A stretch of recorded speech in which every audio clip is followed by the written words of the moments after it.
खुशामदीद। शाम के 5 बज चुके हैं। प्रोग्राम 5 के पंच के साथ मैं हूं आसिफ रशीद, जम्मू के स्टूडियो से बराह रास्त। इस प्रोग्राम में खास मेहमान हमारे साथ ज्वाइन करेंगे। जम्मू कश्मीर के सियासी, सलामती और इक्तिसादी मामलात पर हम बात करते हैं। और आज भी जम्मू कश्मीर की सियासत, नई हुकूमत और हिज़्ब इख्तिलाफ यानी दो बड़ी जमातें नेशनल कॉन्फ्रेंस और भारतीय जनता पार्टी, जिन पर एक बड़ी जिम्मेदारी है, कैसे ये जिम्मेदारियां निभाई जाएंगी और हिकमत अमली क्या रहेंगी, क्या स्ट्रेटजीज होंगी, जो प्लान तरतीब दिए गए हैं एग्जीक्यूट कैसे किया जाएगा, इस ताल्लुक से हम गुफ्तगू करेंगे। कुछ बड़ी डेवलपमेंट सबसे कुछ देर पहले जम्मू कश्मीर के अंदर हुई है। चीफ मिनिस्टर बनने के बाद उमर अब्दुल्ला का पहला जम्मू का दौरा, अब से थोड़ी देर पहले मुलाकातों का एक सिलसिला शुरू हुआ है, जबकि कश्मीर प्रोविंस पर भी सबकी नजरें हैं, जहां एक बड़ा इवेंट कल सुबह 6:30 बजे के आसपास शुरू हो रहा है।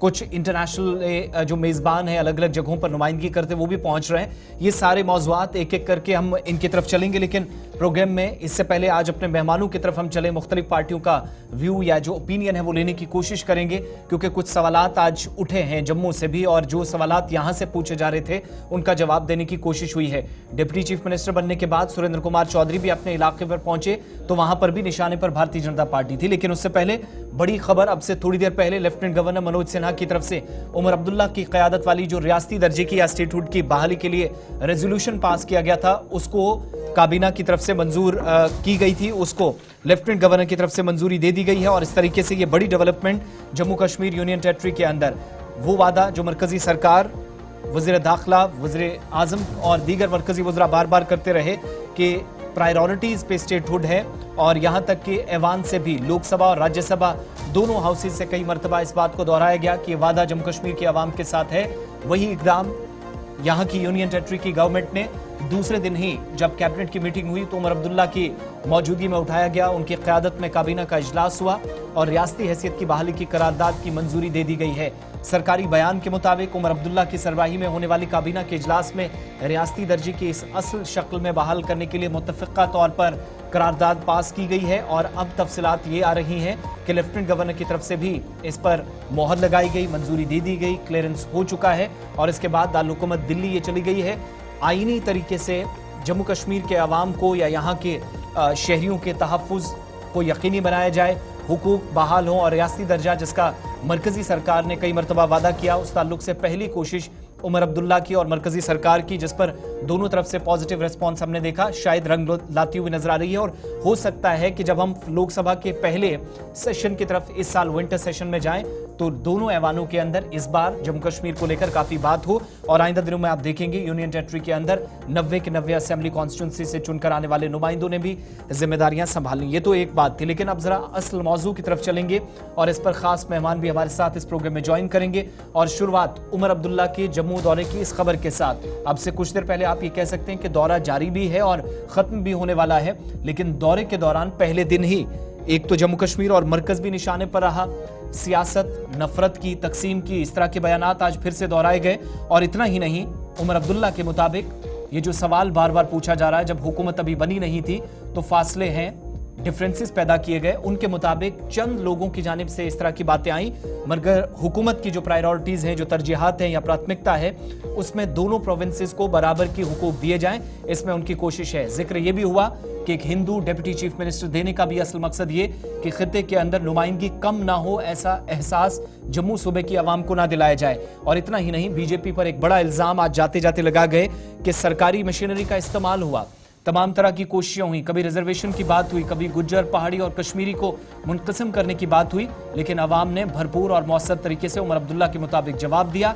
अब यहां से अगला प्रेशर जो है वो ये है कि दोनों खित्तों के अवाम के साथ इंसाफ हो सके। दोनों तरफ से इस पर बात करेंगे, दोनों तरफ की बात सुनना चाहेंगे, और जो इसके बाद मुख्तलिफ पार्टियां इस पर तज्ज़िया और तबसरा या जो वो तमाम लोग जो जम्मू कश्मीर की सियासत पर करीबी नजर रखते हैं, अपनी अपनी बात रख रहे हैं, उनकी भी जरा राय लेने की कोशिश करेंगे। मगर उससे पहले उमर अब्दुल्ला की दो बड़ी बातें, जिसमें एक तो सरकार की स्ट्रेटजीज क्या हैं अगले 5 साल में, जो उन्होंने उनके मुताबिक रोड मैप तैयार किया है, कैसे उस पर काम होगा। वालेहाना इस्तकबाल जम्मू के अंदर हुआ, और चीफ मिनिस्टर रेजिडेंस या वज़ीर आला का जो घर है, या आप कह लीजिए सीएम हाउस, जहां पर आज एक तवील मुद्दत के बाद दोबारा से रौनकें लगी, जो अब तक सरकार के हाथ में चीजें थी, शायद कुछ हद तक आप पॉपुलर गवर्नमेंट के पास जाते हुए देखेंगे। उमर अब्दुल्ला की तरफ से चंद बड़ी बातें, और उसके बाद सीधा आज के इस खास मौजू पर अपने मेहमानों के पास चलेंगे। जब डिप्टी सीएम बनाना था, जम्मू से बनाया, हिंदू बनाया, और मेरे खानदान से उसका कोई लेना देना नहीं है।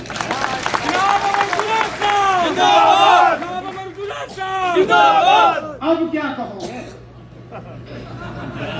अब क्या कहोगे? क्योंकि सवाल तो हम आपसे भी बहुत कर सकते हैं, लेकिन आज मैं इस मौके का उस चीज के लिए इस्तेमाल नहीं करना चाहूंगा, क्योंकि लोगों ने जवाब दे दिया। जिस तरह डिलिमिटेशन कराई गई थी ताकि एक पार्टी को उसका फायदा हो, जिस तरह रिजर्वेशन में तब्दीली लाई गई ताकि एक पार्टी उसका फायदा ले,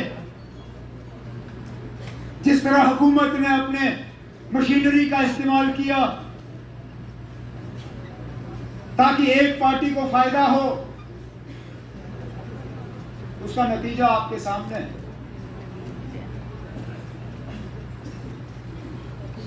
मतलब ये कि ये तमाम हरबे जो हैं ये आपको इलेक्शन तक पहुंचा सकती हैं, लेकिन इलेक्शन जितवा नहीं सकती। अब हमारे लिए मुश्किल काम शुरू हो जाता है, क्योंकि हमने लोगों की उम्मीदों के बराबर उतर आना है।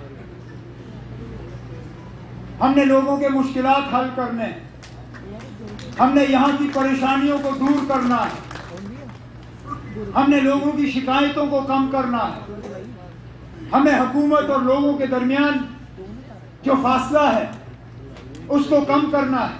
इस बार फिलहाल कांग्रेस ने अभी तक मिनिस्ट्री में जो है शामिल होने का जो है कोई फैसला लिया नहीं है, लेकिन हमने तब भी डिप्टी सीएम बनाया और डिप्टी सीएम भी उसी पार्टी का जिस पार्टी का सीएम। ये उन लोगों के लिए जवाब है जो पिछले इलेक्शन में नेशनल कॉन्फ्रेंस के खिलाफ उंगली उठा के कहते थे कि ये मुसलमानों की पार्टी है, इस पार्टी में मुसलमानों के अलावा किसी के लिए जगह नहीं।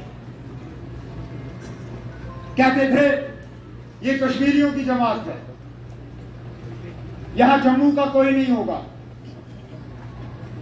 कहते थे ये खानदानी राज वाले लोग हैं, इनको खानदान के अलावा कुछ दिखता नहीं। पहला स्टेटमेंट जम्मू आने के बाद अब जरा एक एक करके अपने मेहमानों के पास भी चलेंगे। कुछ और डेवलपमेंट्स भी आज हुई हैं, जहां पर हम देख रहे थे कि यूनियन टेरिटरी के अंदर हुकूमत बनने के बाद जम्मू प्रोविंस में आकर किस चीज़ पर सबसे ज़्यादा तवज्जो रहेगी, तो बेसिक इश्यूज़ पर।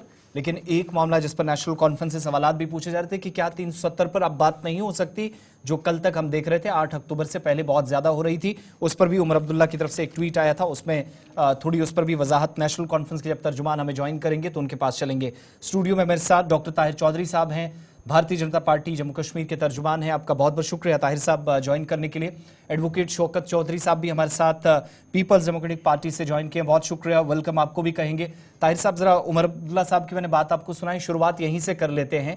जिस हिसाब से आपकी भी चूंकि एक्सपेक्टेशंस भी हैं और काम करना भी है, दबाव काफ़ी ज़्यादा है, नुमाइंदगी पूरे खित्ते से मिली है, जो उमर अब्दुल्ला कह रहे थे जिस हिसाब से उन्होंने बैलेंस बनाने की कोशिश है कि दोनों प्रोविंसेस बराबर चलें, रिप्रेजेंटेशन दोनों सूबों से हो, आपके सवाल का जवाब उन्होंने देने की कोशिश की है। पहला ज़रा इनिशियली रद्द-ए-अमल मैं इस पर लेना चाहूँगा। देखिए, बहुत लंबे टाइम के बाद जम्मू कश्मीर में इलेक्शंस हुए और नेशनल कॉन्फ्रेंस ने मेजॉरिटी हासिल की और सरकार भी बनाई, और मुझे लगता है कि उमर अब्दुल्ला साहब ने जो एक बैलेंस बनाने की कोशिश की उसमें भी वो कामयाब रहे हैं। अगर जम्मू से उन्होंने डिप्टी सीएम को भी लिया और मिनिस्टर को भी लिया, दो मिनिस्टर जम्मू से लिए के, मुझे लगता है कि जो वो जवाब देना चाहते थे उन्होंने जवाब दिया।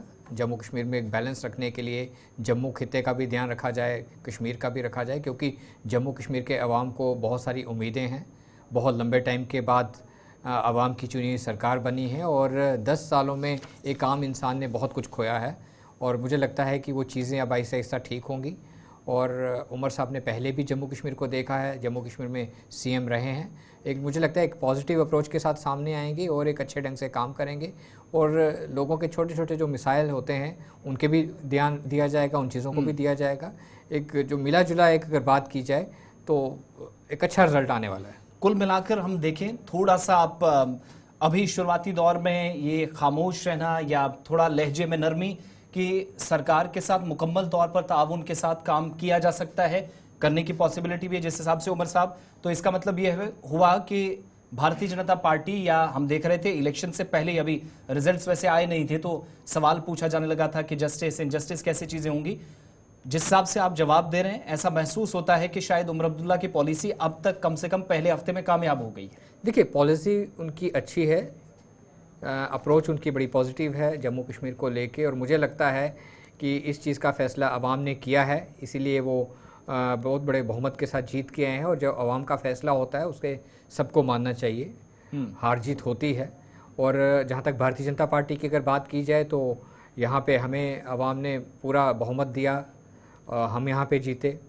तो मुझे लगता है कि दोनों, चाहे कश्मीर हो चाहे जम्मू हो, दोनों जगहों का ध्यान रखना पड़ेगा, दोनों खित्तों के लोगों का ध्यान रखना पड़ेगा, दोनों खित्तों के लोगों की जो डिमांड्स हैं, जो प्रॉब्लम्स हैं, उन चीज़ों को रिजॉल्व करने की कोशिश की जाएगी और सरकार करेगी भी, क्योंकि सरकार का फ़र्ज़ बनता है, सरकार होती आवाम के लिए है, करना पड़ेगा उनको। और मुझे लगता है कि थोड़ा टाइम हमें इंतज़ार भी करना पड़ेगा, देखना पड़ेगा आने वाले दिनों में। मुझे लगता है कि कुछ दिन इंतज़ार करने के बाद बहुत सारी पिक्चर्स क्लियर होंगी कि नेशनल कॉन्फ्रेंस की और उमर अब्दुल्ला साहब की जो अप्रोच है जम्मू कश्मीर को लेके, जम्मू कश्मीर के लोगों को लेके, उन चीज़ों के ऊपर ज़्यादा रोशनी पड़ेगी और उनकी एक जो एक ट्रैक होगा उसका थोड़ा बहुत समझ में आएंगी। शौकत साहब, पीपल्स डेमोक्रेटिक पार्टी, आज मैं तीसरे दिन भी देख रहा हूं कॉन्टिन्यूसली सवाल पूछे जा रहे हैं। आज उमर अब्दुल्ला ने जब जवाब भी दिया रेजोल्यूशन को लेकर जो थोड़ी देर पहले मंजूर भी हुआ, शुरुआत ही यहीं से की गई और इल्तिजा मुफ्ती साहिबा और उनके आसपास कुछ लोग, बल्कि यहाँ तक के MLA चुने गए इस बार, वहीद पर्रा ने भी कुछ इसी तरह के सवाल उठाए। अगर ये सूरत हाल जहां पर पीपल्स डेमोक्रेटिक पार्टी इस वक्त है, नेशनल कॉन्फ्रेंस की जगह होते तो क्या करते? सवालात या जो एतराज़ात किए जा रहे हैं ये किस बात से, नाराज़गी किस बात की?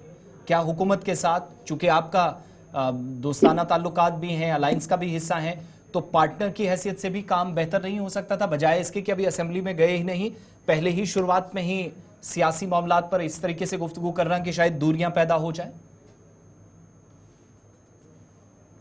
आसिफ साहब, बहुत शुक्रिया आपका। देखिए, जहां तक बात रही सवालात की या नाराजगी तो मैं नहीं समझता, लेकिन एक बात बड़ी इंपॉर्टेंट है कि जब आप हुकूमत को संभालते हैं जी, तो आपने जो इलेक्शन के दौरान जो आपने लोगों के साथ जो वादे किए हों, आपने मंशूर में जो चीजें रखी हों, क्या आप अपने मंशूर के मुताबिक लोगों की एक्सपेक्टेशंस और जो लोगों के साथ आपने इलेक्शन में वादे किए हों जी, क्या आप उनके मुताबिक काम कर रहे हैं या आप उनसे कहीं डिविएट हो रहे हैं? मैं ये बताता चलूं, आपने देखा होगा कि उमर साहब ने अपनी पब्लिक रैलीज में भी बहुत जगह पर ये कहा और उनका मंशूर आप उठा के देख लीजिए, उसमें भी ये चीज वाज़िया है पहले नंबर पर कि हम जब भी हुकूमत में आएंगे तो सबसे पहले हम एक रेजोल्यूशन पास करेंगे। बिजनेस का जो सबसे पहला दिन होगा उसमें हम ये रेजोल्यूशन पास करेंगे कि जो 370 को यहाँ एब्रोगेट किया गया, एक तो उसको फैसले को हम कंडेम करेंगे और दूसरा हम रेजोल्यूशन पास करेंगे कि इसकी जो है 370 को जो है वो बहाल किया जाए। लेकिन आपने देखा कि उमर अब्दुल्ला साहब ने जो पहली कैबिनेट की मीटिंग ली, उन्होंने उस कैबिनेट की मीटिंग में जो है वो रेजोल्यूशन पास किया और रेजोल्यूशन पास किया, 370 को टच नहीं किया। उन्होंने स्टेटहुड के लिए जो है वो बात की है कि स्टेटहुड को जो है वो रिस्टोर किया जाए, जबकि आपने देखा है कि ये तो नेशनल कॉन्फ्रेंस के मंशूर में ये चीज मुझे लगता है कहीं लास्ट में रखी होगी। सबसे पहली चीज तो ये है कि जम्मू कश्मीर के लोगों के साथ जो वादा किया और जिस चीज पर वोट लिया, सबसे बड़ी इंपॉर्टेंट बात। लेकिन यू टर्न क्यों लगता है? आज तो चीफ मिनिस्टर साहब ने क्लियर कर दिया ना कि एक लेजिस्लेचर प्रोसेस है, कैबिनेट में जो पहली कार्रवाई करनी थी ये तो बिगनिंग है, थोड़ा सा इंतजार कर लीजिएगा ना। और बात भी आप तब कर रहे हैं जब आपके पास नंबर्स बहुत थे, शायद ये बात बहुत कम की गई। लेकिन जब बात आज शायद जहां पर हमें ऐसा लगता है या नेशनल कॉन्फ्रेंस को या बाकी लोगों को लगता है कि अभी थोड़ा सा हाथ बटाने की जरूरत थी, आप तो वक्त से पहले ही सवाल उठा रहे हैं। क्लियरेंस तो चीफ मिनिस्टर ने भी दिया आज। नहीं, देखिए, हम तो ये बड़ी उम्मीद के साथ हम तो दुआ करते हैं उमर साहब को अल्लाह ताला कुव्वत दे के वो काम करें और अपने मंशूर के मुताबिक काम करें, क्योंकि यहाँ तो पिछले 6 साल से लोगों ने बहुत कुछ फेस किया है। हम तो देखिए, जब हुकूमत बनती है तो लोग अपना ओपिनियन 6 महीने 1 साल के बाद उस सरकार के लिए बनाना शुरू करते हैं, लेकिन उमर साहब ने 6 महीने का वक्त ही नहीं दिया। मैं कहता हूं पहली कैबिनेट की मीटिंग जो है उसी में रेजोल्यूशन पास किया जाता है स्टेटहुड के लिए, जबकि वादा किया है कि हम 370 के लिए असेंबली में करारदाद पास करेंगे। तो क्या ये जम्मू कश्मीर के लोगों के साथ ये जो नाइंसाफी और वादे खिलाफी जो है ये पहले दिन से शुरू हो गई है? ठीक है, तो हमारे ये साथ तो उमर साहब की तरफ से है, हुकूमत की तरफ से, हमारी तरफ से नहीं है। ठीक है, मैं इस पर जवाब लूंगा। मेरे साथ 2 और खास मेहमान भी हैं। अहमद अयाज साहब भी ज्वाइन कर चुके हैं। बहुत बहुत शुक्रिया अयाज साहब आपका वक्त देने के लिए। एडवोकेट नीलोफर मसूद साहिबा भी हैं, वकील हैं, नेशनल कॉन्फ्रेंस इनका ताल्लुक। जरा जवाब पहले इन्हीं से लेते हैं क्योंकि ये दोनों रुख इस तरफ के रखेंगे जो आपने सवाल उठाए हैं। एक तो जरा मैडम ये इनके सवाल का भी जवाब दे दीजिएगा। ये जो एक प्रोसेस हुआ और अब जाकर लेफ्टिनेंट गवर्नर ने भी इस तजवीज़ को मंजूरी दी, बल्कि करारदाद दी। पीपल्स डेमोक्रेटिक पार्टी ये कह रही है कि एक तो आप वादे से मुकरे, पीछे हटे, यू टर्न है या कुछ भी कह लीजिए। दूसरा ये कि जो वादा हुआ था कि सबसे पहले 370 पर बात होगी, जिस पर चीफ मिनिस्टर साहब कह रहे हैं कि अभी लेजिस्लेचर तक का इंतजार कीजिएगा, असेंबली में जाने दीजिएगा। शायद उस तरफ भी इशारा था कि वो लाएंगे या करेंगे, लेकिन जो पहली कोशिश है उसी पर सवाल उठाए। जरा दोनों तरफ से जवाब कि क्या कानूनी या आईनी हैसियत से ये सही है, दुरुस्त है, और जो पीपल्स डेमोक्रेटिक पार्टी कह रही है कि वादे से मुकरे, थोड़ा सा पीछे हटे हैं।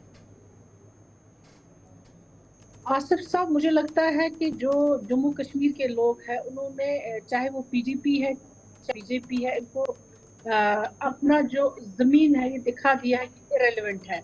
अब ये रेलेवेंट रहने के लिए इनको आदत है कुछ ना कुछ मुद्दा उठाना ताकि ये भी रेलेवेंट रहे। कहीं बदकिस्मती से अभी 1 हफ्ता नहीं हो गया है, उमर साहब ने अभी हाल ही में वेडनेसडे को 16 अक्टूबर को अभी ओथ सेरेमनी जो हुई उसमें ओथ ले लिया, और साथ में अभी काउंसिल ऑफ मिनिस्टर्स भी नहीं बने, अभी असेंबली का चेहरा भी किसी ने नहीं देखा है। मुझे ये समझ नहीं आ रही है। एक स्टैंड इनका इलेक्शन के दौरान ये था कि जो मैनिफेस्टो में नेशनल कॉन्फ्रेंस ने लिखा है कि 370 जो है हम उसको वापस लाएंगे, तो ये तो कुछ नहीं कर सकते। तो ये वो स्टैंड सही था इनका कि ये आज हमें ये कह रहे हैं कि आपने जी करारदाद पास नहीं की। अब दोनों कौन से स्टैंड इनके सही है? ये स्टैंड सही है कि हमारे पास उतने इख्तियार नहीं है हम गवर्नमेंट ऑफ इंडिया को रिक्वेस्ट कर सके कि आप हमें 370 वापस दे दीजिए, या अगर हम कोई रेजोल्यूशन भी पास करते हैं क्या उसका इफेक्ट ये होगा कि 370 वापस आएगा? तो ये तो दोनों स्टैंड जो इनके हैं कंट्राडिक्टरी है। हमने पहले भी कहा 370 की लड़ाई जो है, जद्दोजहद जो है, बहुत लंबी है और नेशनल कॉन्फ्रेंस अपने वादे से नहीं मुकरा है, बल्कि हमारे मैनिफेस्टो में है। हम उसके लिए लड़ेंगे, पॉलिटिकली जो जद्दोजहद होगी हम वो आगे चलाएंगे, हमने ये भी कहा है। और आपने ये भी सुना होगा हाल ही में जो बयान आया हमारे चीफ मिनिस्टर साहब ने, उन्होंने बिल्कुल क्लियर कर दिया कि हम उस मुद्दे से हटे ही नहीं है। आप थोड़ा इंतजार कीजिए, सब्र कीजिए। हम ये आशा रखते हैं सब पॉलिटिकल पार्टी से कि वो कोऑपरेट करेंगी। यहाँ के लोगों ने 10 सालों में बहुत मुसीबतें झेली हैं, हमें आप मौका दे दीजिए ताकि हम लोगों को उन मुसीबतों से बाहर निकाले, न कि आप कंट्रोवर्सीज पहले ही खड़ा कर रहे हैं। अभी कोई आया नहीं, अभी किसी ने हुकूमत करना स्टार्ट किया ही नहीं है। ठीक है, मैं जरा पीडीपी से जवाब भी ले लूं। शौकत साहब, ये आज भी चीफ मिनिस्टर कह रहे थे जो हमसे छीना गया हम उसको वापस लेकर रहेंगे, बहुत जल्द आएगा। कारकुनान को जब मशवरा दे रहे थे तो तब 3 बार इस बात को दोहराया। तो यही नेशनल कॉन्फ्रेंस कह रही है वक्त से पहले शायद कुछ चीजें, क्या ये जिस हिसाब के आप बयानात दे रहे हैं, जिस हिसाब का नैरेटिव पेश किया जा रहा है आपकी पार्टी क़यादत की तरफ से, बैक टू बैक कुछ ट्वीट्स आए, पोस्ट आए, सवाल उठाने के पीछे कोई ये जरूरत थी वाकई में या मजबूरी है? जिस हिसाब की सूरत हाल या जो आपकी परफॉर्मेंस इलेक्शंस में भी रही, कहीं वो सारे मामला जो यहाँ आड़े तो नहीं आ रहे? कश्मीर के लोगों ने जो नेशनल कॉन्फ्रेंस के हक में फैसला किया है, और अवाम का फैसला जो है हमारी चार आंखों पर वो नहीं है। इम्पॉर्टेंट बात यह है कि अभी मैडम कह रही थी कि आप इंतजार करें, चीफ मिनिस्टर साहब भी कहते हैं इंतजार करें। क्या आपने जो कैबिनेट की पहली मीटिंग में रेजोल्यूशन पास किया स्टेट हुड के लिए, तो स्टेट हुड की जगह अगर आप 5 अगस्त 2019 के फैसले को आप कंडेम नहीं कर सकते थे? अरे आपकी प्रायोरिटी इलेक्शन से पहले कुछ है, आपकी प्रायोरिटी जो है वो हुकूमत में आने के बाद है। अभी तो बात यह है कि जो लोगों ने जिस चीज पर लोगों ने आपको मैंडेट दिया है, मैडम बात करने दें, आप अपनी बारे में बोलें प्लीज। शिकार बना रहे हैं जिस चीज पर जम्मू कश्मीर के लोगों ने आपको वोट दिया है, क्या आप जम्मू कश्मीर के लोगों के साथ धोखा नहीं कर रहे हैं? आपको फर्स्ट मीटिंग में जो है वो जम्मू कश्मीर के लोगों को ये मैसेज देना था, ये पॉजिटिव मैसेज देना था कि हमने 2019 के फैसले को जो है वो कंडेम किया है, और उस फैसले के खिलाफ आपने करारदाद पास करनी थी, जैसा आपने कहा, जैसा आपने अपने मंशूर में रखा है। हालांकि ऐसा कुछ भी सामने नहीं आया। अरे हम तो मंशूर आप पूरा पहले ही कंप्लीट करेंगे, जम्मू कश्मीर के लोगों के साथ वो धोखा 5 साल कर रोड दिया, मैप है, तो हम क्या कह नहीं सकते हैं? आप मंथन कीजिए। ये जम्मू कश्मीर के लोगों क्यों आ के गया है? एस्पिरेशंस का मामला है, ये जम्मू कश्मीर के लोगों की उम्मीदों का मामला है। आपने तो आप ये मत सोचिए कि मैनिफेस्टो में जम्मू कश्मीर के नेशनल लोगों कॉन्फ्रेंस को का क्या है, धोखेधड़ी जो तो है ये वो क्यों नहीं करना कर रहे? शुरू अभी दिया। तो एक हफ्ता भी नहीं ये हो गया। मैसेज गलत दिया आपने। थोड़ा सा इत्मीनान रखिए, थोड़ा सी एनर्जी प्रिजर्व करके रखिए। आगे वाले साल आ रहे हैं, इंशाल्लाह हमने कदम उठाया है और यहाँ के लोगों के लिए सही मानों में हम खुशहाली लाएंगे, आप फिक्र नहीं कीजिए। ठीक है। मैडम इसके साथ साथ आपके लिए चैलेंज है ना, आप 200 यूनिट इलेक्ट्रिसिटी फ्री करके बताएं ना। उस चैलेंज में आप हमारा साथ दें, आप 370 को वापस करके बताएं ना। हमारा साथ दें, बल्कि आप इंतजार कीजिए। अभी हफ्तों में लोगों को दे दीजिए फ्री। you cannot आप get 10 everything kg whatever is ration written in जो the है वो manifesto. पर पर्सन You जैसे need to आपने wait अपने somewhere. में कहा वो आप करके अभी दिखाएं। हफ्ता भी नहीं हुआ है मेरे भाई, इसके पर आपको हफ्ता वोट नहीं दिया हुआ। ना, हम तो चाहते हैं आप अपने मंशूर के मुताबिक काम करें। ठीक है, मैं दोबारा दोनों के पास लौटूंगा। अयाज साहब भी हमारे साथ हैं। अहमद अयाज साहब, कहीं ऐसा तो नहीं है कि बुनियादी मामलात से तवज्जो हट जाए इसी सियासी बहस के बीच कि आपने कहा था करेंगे? एक कहता है कि आप तबाही के लिए जिम्मेदार है, दूसरा कहता है आपने बीजेपी यहां लाई, आपकी वजह से ये सब कुछ हुआ। इन इल्जामात के बीच नई हुकूमत बनी, लेकिन शायद लाइन अभी भी वही नजर आ रही है।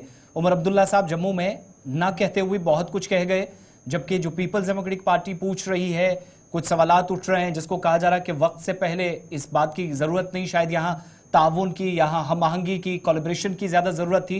कैसे इस बदलती हुई सूरत हाल को आप देख रहे हैं?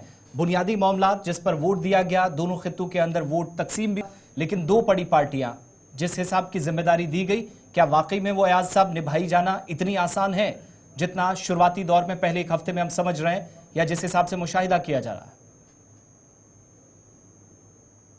पहली बात यहाँ ये सही है, जहाँ तक जम्मू कश्मीर के लोगों का ताल्लुक है वो तकरीबन सियासत से बदजोन है, चाहे वो नेशनल कॉन्फ्रेंस हो, चाहे वो पीडीपी हो, या चाहे और कोई।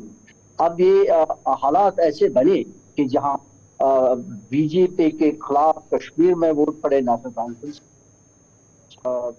बीजेपी को जम्मू में पड़े बाकी जी। ये एक्सपेक्टेड लाइन्स पर ही है। ये पहले भी इसको एंटिसिपेट किया गया था कि ये होने वाला है, क्योंकि सिचुएशन ही ऐसी है। उसमें हम अब वापस नहीं जाएंगे, अब आगे की तरफ बात करेंगे। अब चूंकि इलेक्शंस हो गए और ये माना जाता था कि नेशनल कॉन्फ्रेंस को कश्मीर में ज्यादा सीटें मिलेंगे और बीजेपी को ज्यादा सीटें मिलेंगी बीजेपी जम्मू में, और उसको चलते जो मैनिफेस्टो नेशनल कॉन्फ्रेंस ने सामने लाया, जिसमें बहुत ही ऐसे कुछ जो हमको भी लग रहा है, अभी भी लग रहा है कि कुछ नामुमकिन सी बात है, और वो भी यूपी में एलजी के वसी पावर्स के चलते, जहां गवर्नमेंट के पावर्स नहीं है, तो ऐसा मैनिफेस्टो सामने रखना, तो ये कुछ इतना ज्यादा समझ में नहीं आया। और हम यही मान के चलते थे कि शायद बीजेपी और नेशनल कॉन्फ्रेंस का टाइप बीजेपी के साथ हो जाएगा, और यहाँ तक भी शायद मैं ये बताया कि उनकी कोलिशन भी शायद हो सकती है इस चीज को लेकर कि एक जो मैनिफेस्टो दिया गया है सामने, वो इनके बस की बात नहीं है यूटी में और एलजी के पावर के चलते। तो अब एक चीज जो सामने आ रही है अब कुछ दिनों से, जब से उमर साहब चीफ मिनिस्टर बने, तो लगता है कि वहां भी आई मीन एक डायरेक्शन उन्होंने ले ली है। और मुझे लगता है कि जम्मू कश्मीर के मामला को, मैनिफेस्टो को हल करने के ताल्लुक से मुझे लगता है कि वो एक सही डायरेक्शन पकड़ लिया, एक रूट ले लिया उसने उस चीज को।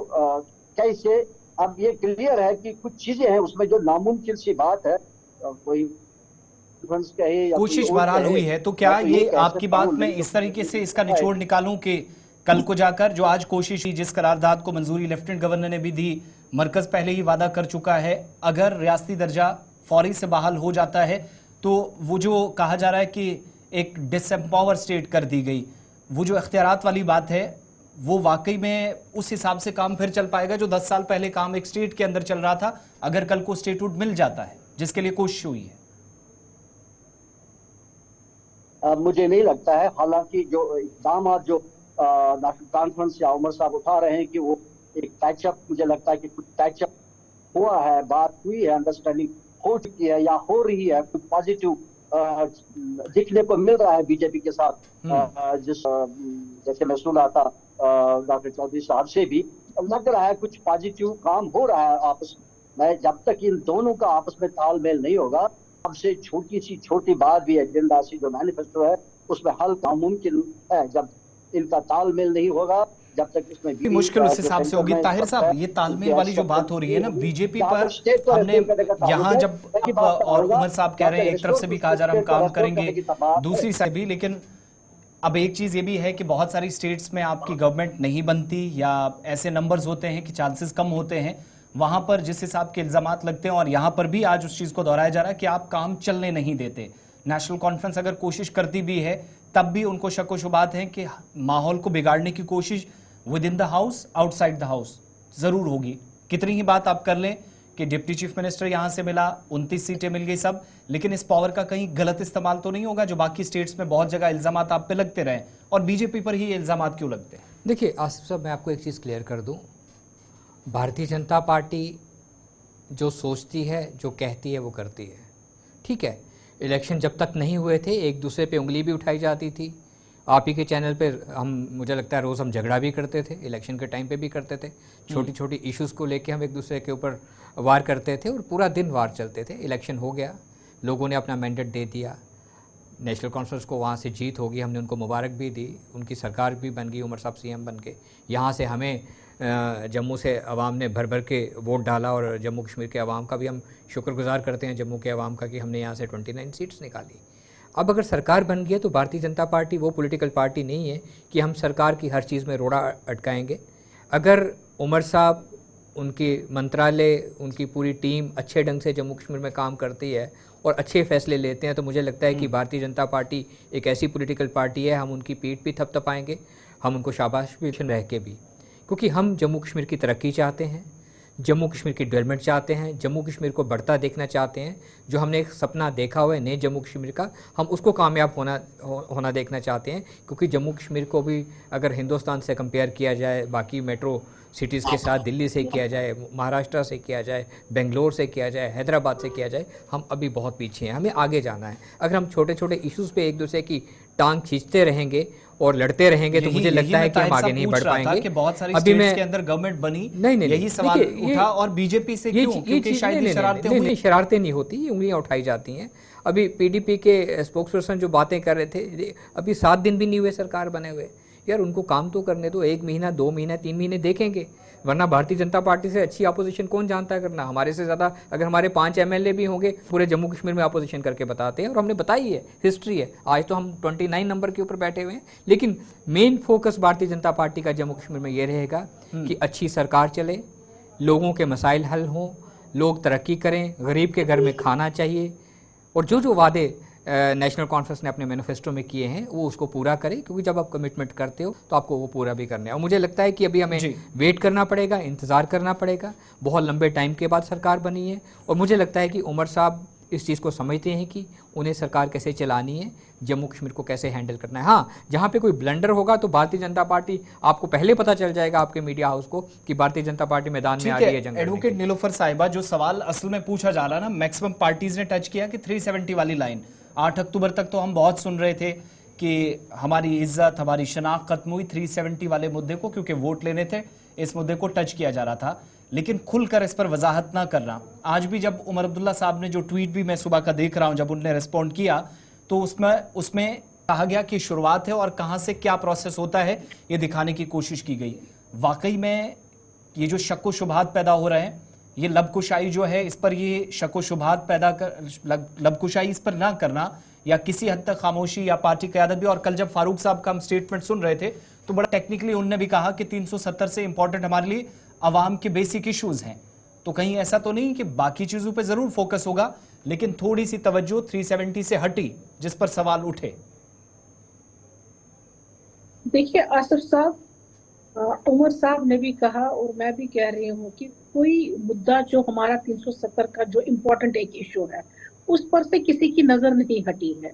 लबकुशाई बिल्कुल उस पर नहीं है। वाजे कर दिया उमर साहब ने कि हमारे और भी इश्यूज हैं, उनकी तरफ भी ध्यान देना है। अभी शुरुआत है, काफी पार्टीज पर उन लोगों की बौखलाहट है जो ये कहते थे जो नेशनल कॉन्फ्रेंस है कल को जब इक्तदार में आएगी या इनकी ज्यादा सीटें होंगी, इक्तदार में आने के लिए ये बीजेपी के साथ हाथ मिलाएंगी। वो तो हमने किया नहीं।